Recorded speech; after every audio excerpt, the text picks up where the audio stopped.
Hello everyone, this is Megha. তো সকালে বাজারে গেছিলাম, এই থারকুল পাতাগুলো কিনে নিয়ে এসেছিলাম। তো সকালে করার সময় হয়নি, ওই জন্য ডাল ভিজিয়ে দিয়েছিলাম। ডালগুলো কিছুটা মিক্সিতে পেস্ট করে নিয়েছি। এবার থারকুল পাতাগুলো মিক্সিতে ভালো করে পেস্ট করে নেবো।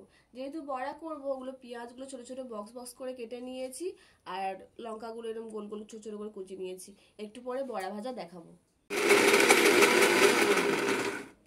দেখো, থারকুল পাতাগুলো পুরো পেস্ট হয়ে গেছে। পেস্টটা অনেকটা এরকম দেখতে লাগবে।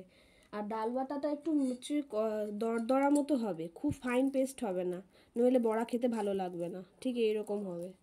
পেঁয়াজগুলো আর লঙ্কাগুলো ভালোভাবে দিয়ে দিয়েছি, এটা ভালো করে মিক্সড করে নিতে হবে। এরপর রেগুলারের মশলাগুলো সব দিয়ে দিয়েছি, নুন, লঙ্কার গুঁড়ো, জিরে ধনে গুঁড়ো, হলুদ আর একটু চাট মশলা। এগুলো ভালো করে মিক্সড করে নেবো। এখন কড়াই দিয়ে দিয়েছি সর্ষের তেল।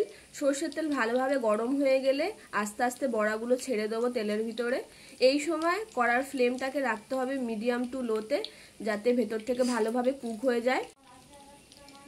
তোমরা চাইলে সাদা তেলেও এই বড়াগুলো ভাজতে পারো, কিন্তু সর্ষের তেলে ভাজলে এর টেস্টটা দ্বিগুণ হয়ে যায়, তাই আমি সর্ষের তেলে ভাজছি।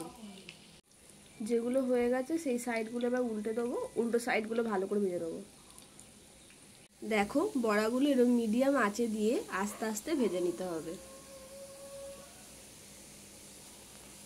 বড়াটা খেয়ে বলো কেমন হয়েছে। ভালো হয়েছে।